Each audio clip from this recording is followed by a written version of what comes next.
Hi, everyone. While we're just getting the slides loaded up, I'd like to point out that this was a three-way partnership. So we've invited up the Natchanayak Dunn Development Corporation along with Solvest, who designed and built the system, to share, and they'll contribute their portion here shortly.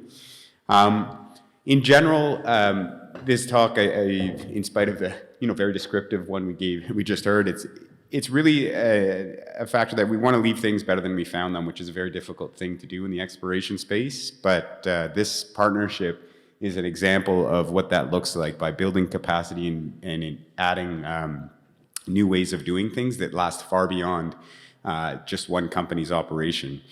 So moving forward here, so just a brief introduction. The Net Zero Challenge and Exploration, this is one of the themes this afternoon, so I wanted to talk about what that looks like, a brief introduction to our solar system, the approach we've used to meet that challenge across a number of different areas, the solar system in detail. Ben will get up here to present and share on that portion. We'll also hear from NNDDC. Actually, those will be reversed. NNDDC will describe the partnership and what that looks like and how we have been able to get to the table together on this project. We'll talk about some other examples of how we are using this approach to innovation and exploration, and conclude with some questions if we have the time. So we work in a very unique industry. It's both extraordinarily risky on the one hand by its very nature, but simultaneously extraordinarily risk averse. We have no revenue, we have limited assets, there's a constant cash burn, there's an extreme industry volatility that we have no control over as any individual company. And we have a short season, especially up here in the north. Finally, we have a responsibility to shareholders to provide value to them in spite of that. And so what that means is that exploration companies tend to avoid doing things, new ways of doing things, when what's working is working.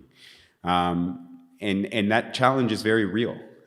When people give us money, it's coming out of one person's pocket, and they're entrusting us to find gold in the case of Snowline. And so to throw money at pet projects or things that aren't realizing value to shareholders is a problem. However, there is hope. There is ways to explore new industries or new ideas and new ways of doing things, and that's this solar project is an example of how one can do that while still being responsible with the funds that we've been entrusted to shepherd. So briefly, everybody wants to know what the deal is, or why I'm up here. And this is our solar array. You can see it at our camp here. It's a 27 kilowatt of generating capacity, supported by a battery bank. A control system monitors our consumption levels, the distribution, and the backup supported by the diesel generator, which still exists. In general, just for perspective, Snowline is located about 145 miles east of Mayo. That's about 230 kilometers by air. It's a fly-in camp. So we have some challenges when it comes to providing power. Speaking more broadly, though, in order to overcome that net zero challenge that I spoke about, there's really 4 steps that we as a company consider and we follow. The first is a commitment really to developing the Yukon's resources, and we're going to come back to what that means shortly. The second is making sure that we have space both internally and externally to discuss new ideas. And this subpoint is crucial in the nature of that risk-averse nature of the industry. One of the best and lowest hanging types of fruit to pick is applying existing proven technologies to a new space. And solar, with the leaps and bounds that have grown over the last little while, that's an example of that. Thirdly, and this is also crucial, we have to co-create. Snowline is not a power generating company. We are in the business of finding gold. So we have to work with others who can make it their business to do that. And that way we can form bridges and partnerships with those in our community. Fourthly, we find the experts to implement those ideas. And in this case, we're talking about Solvest, obviously. You heard me say earlier a commitment to developing Yukon's resources. And us as a company have started right from the ground up. We are founded by a Yukon family. And so when we want to develop the resources here in this territory, we're speaking of far more than just gold. We're talking about the people, the technology, the land, and finding ways to build and improve the relationships between all three of them and more. That's certainly not an exhaustive list of the resources that we have up here in the north.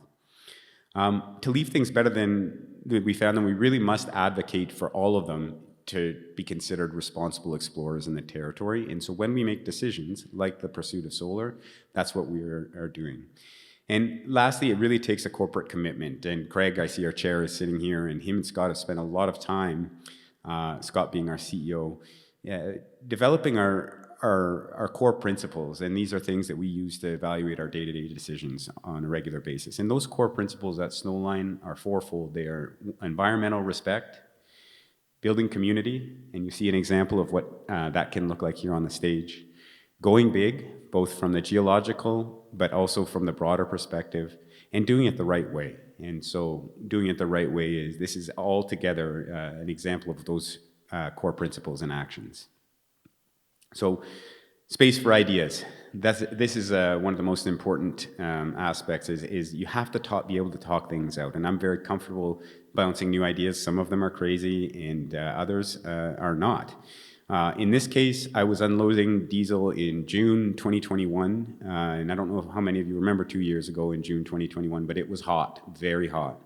And here we are, like unloading 400-pound drums from an airplane, wheeling them around by hand, lifting them up, and I'm thinking, meanwhile, getting cooked by the sun. What are we doing here? We've got sun, there's power. This is about, I'm unloading these heavy drums. That must be possible. And so I wanted to find if I was crazy. And our CEOs, I talked about this with our CEO, Scott. He reached out to Yanni from NNDDC, and next thing you know, Solvest is in the conversation. We brought them into camp and monitored our power consumption for the remainder of the summer. Solvest built a model to identify the potential of our camp, and then we started exploring options of what implementation might look like, and really that research demonstrated that a three-way partnership was essential to the success of the program, and we'll hear shortly about how that partnership was formed and what it looks like. Well, we'll hear right now. So I'd like to welcome Julia Spriggs. Right now, she's Yanni Jokic is the CEO, and she's on a well-deserved vacation, and Julia's been filling in the meantime. So Julia. Thanks, Steve. I'm Julia Spriggs. I'm Chief Reinvestment Officer for Natchez Development Corporation. We're the active business arm for the First Nation of the Natchez. We're focused on economic reconciliation and fostering a self-reliant and sustainable nation while upholding the well-being of our people, our land, and our waters. We're evolving how we do business. We believe that you can make good money doing good things. We want to work with people who want to shake things up, who aren't scared to challenge the status quo and do different. We're working on initiatives that go beyond the project or the transaction, but create meaningful, lasting relationships where co-creation can occur. To echo the sentiment in Scott Smith's presentation the other day, it's time for a paradigm shift. Indigenous participation in the resource sector isn't an opportunity, it's a right. As Steve said, this project in particular started with a conversation between our two CEOs and a common goal to reduce reliance on diesel. We've been working with Solvest since 2016, so it was a natural for Yanni to bring Ben into the conversation and introduce him to the team at Snowline. From there, this led to the installation of monitoring systems to ensure that Snowline had access to the data and the information required to make good decisions. Once the relationships were established, we could work on the details of the business arrangement. The DevCorp engaged Solvest to build and design the system. We obtained financial support from Yukon Government's innovative Renewable Energy Initiative. The asset is now owned by our wholly owned subsidiary, Central Yukon Equipment Leasing LP, and is leased to Snowline on a 5-year term. This project aligned with NNDDC's values, allowing us to participate in the exploration industry in a good way. Our connection to the land is personal, and so projects like this are personal. We did something different, and I think that's been exciting for all three of us. Now it kind of feels like, ooh, what can we do next? We're building a relationship that fosters creativity and innovation, and that's something I want to be a part of. To me, this project is just the beginning. Like I said, or that was said, Yanni can't be here today, so I'll share some of her words on this project. Investments such as this are examples of how Indigenous businesses are leading the way in accelerating the green economy, and innovation such as this provides opportunities for such entities to become increasingly engaged in the mineral resource sector. We see this investment as just the first of many of its kind, and we are working towards building a fleet that can be deployed throughout their traditional territory. Thank you. Yeah, thanks, Julia. Thanks, Steve. My name's Ben Power. I'm the CEO of Solvest. For those who aren't familiar with us, we're a Whitehorse-based and northern-focused renewable energy company working across the Yukon, but also the NWT and Nunavut. Over the past 8 or 9 years, we've grown to be the largest renewable energy company in northern Canada. We've got over 700 installations and about 17 megawatts of installed capacity across all 3 territories. We offer a complete service offering from design all the way through to O&M, really trying to be a complete partner in people's energy offerings rather than just doing one aspect of it. So some of the design considerations that went into the Snowline system, being so remote, there's a lot of challenges there, but also opportunities. So the opportunity is obviously fuel costs are very high when you're going into a remote space and you have to either use a caravan or a helicopter to move fuel.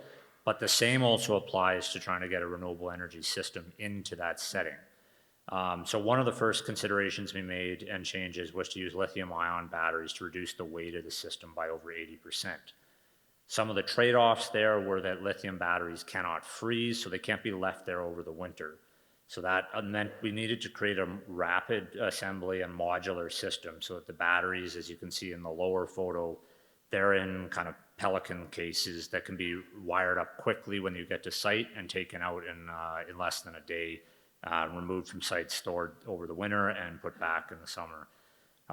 Another big consideration is sizing the battery bank. The battery bank actually provides more of the fuel savings than the solar does by allowing the generator to run very efficiently for the few hours of the day it is required on non-sunny days.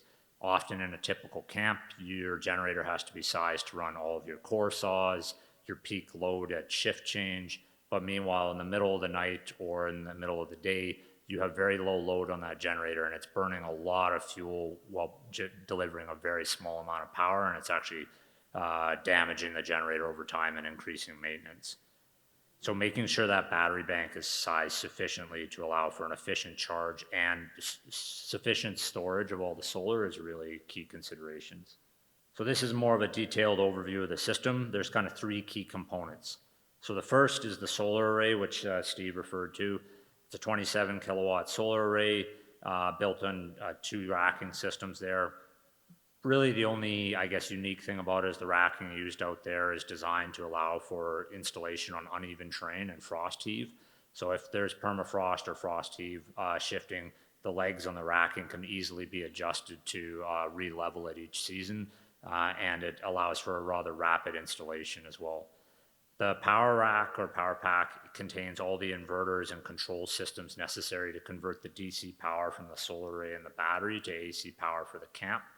It also contains an auto generator start system and makes sure that you're matching the output of the system to the consumption in the camp. And finally, the battery bank. It's a 121 kilowatt hour battery bank consisting of 36 lithium ion batteries. They're installed inside 6 of these different cabinets that can allow for rapid disassembly. So what were the results? Over a 78-day period, which is shorter than the designed operating season of 125 days, we offset 6,737 liters, or 18 tons of CO2. This achieved an 84% reduction in diesel usage during this period. When extrapolated out to a full season like we're next year, that would be close to 11,279 liters. Another significant benefit you'll realize from these systems is extended silent periods where the generator is no longer running in camp, particularly at night. You get a lot of quiet back in the camp. A couple improvements we're looking to make. The original power rack was designed to be and engineered to be slung in with a helicopter. We're now looking to make some modifications so that can fit inside of a caravan and further lower the travel costs for putting the system out. Secondly, the auto start system had some issues with it that we were troubleshooting, where it's designed to turn the generator on automatically, and that wasn't working properly at all times, so we're getting that fixed over the winter here. Thanks. Yeah, those two things too. The point is, we think there's room to be gained as well here. So while it's a pretty nice number to start with, I think we can grow quite a bit. And anecdotally, that silent period might not sound like much, but once you have spent some time in a generator, silence normally is a panic situation where the generator is not running and some sprinting and everything stops and what's going on. To turn that into the default is a joy. Although that also took some learning curves. The first couple of nights, there was some gossip that got distributed amongst camp that I don't think the people who were whispering in their tents, or who weren't whispering in their tents, intended to share, but it was pretty funny for those of us who heard it. But the key here, and I want to emphasize this approach that I talked about, is not a one-off. I have concern that this will be perceived as a pet project or a token initiative, and that's not the case. We've been working very hard to find as many innovative approaches to doing things as possible to really change the way exploration is done in the territory. Some of you may have heard earlier the talk I was able to participate in with Yukon Seed and Restoration. We're looking at some enhanced regional wildlife surveys in the area because of the lack of data, and so we're in talks with Environment to really grow the general knowledge and understanding of the region in which we operate. We've initiated baseline water monitoring at a very early stage in our project so we can more thoroughly understand the environment in which we're operating. And the cool thing is, by creating this space for partnerships and opportunities and opening that dialogue, there's been several other opportunities that have been presented, and it's not to say that they are happening yet, but the point is we're having the conversation and brainstorming new ideas and new ways of doing things. One of the ones we've heard is, we got to thinking about the possibility of growing some of our own greens in camp, and there is a possibility of that, but then we had some conversations about Yanni and doing it in Mayo. It sounds like volume is a question about we need to reach certain thresholds, and that opened up the conversation with Vic Gold and Banyan and Snowline and other operators in the territory. Perhaps we can reach that threshold where there's freshly grown vegetables in Mayo, and that's going to take more conversations, but the key is you have them. And we may find more opportunities for new innovative ways. That's the goal, and that's how innovation happens. And by co-creating with others in this space, that's how we can change the way things are doing and overcome some of those challenges that I introduced at the beginning of the talk. And a note on partnerships here within the junior space. By and large, we are not competing on how efficiently our operations run or efficiencies within our operations. So this data that we're collecting here, the work we've done with YSR, we're open books. We are eager to hear from the other juniors in this space and share what we've learned, and hopefully there's some ideas that can be propagated amongst the other juniors, so that as a region, Yukon can be looked to as really a global trendsetter for advancing the way we explore for minerals, and we're hopeful that those conversations will start to happen as well, and who knows what other innovative things we'll be able to come up with collectively. So please, reach out, talk to us. Ben sort of undersold some of the benefits to solar. I mean, when he was telling us yesterday when they started up Solvest, the most obvious business case, and this is 8-9 years ago, the most obvious business case for solar in the territory was mining. And yet here we are 9 years later with, I think, 17 megawatts installed across the north, and really, one junior who's tested it, and we need to change that. And I think there's lots of different ways that we can do that. And so I'd urge you to speak with Ben as well, whether it's about solar or the efficiencies gained by batteries or more. And so in conclusion, we've made a commitment to the Yukon. We want to develop its resources beyond just the mineral potential. We applied new technology, proven technology to new spaces. We co-create with partners, and we want to share our results. Thanks.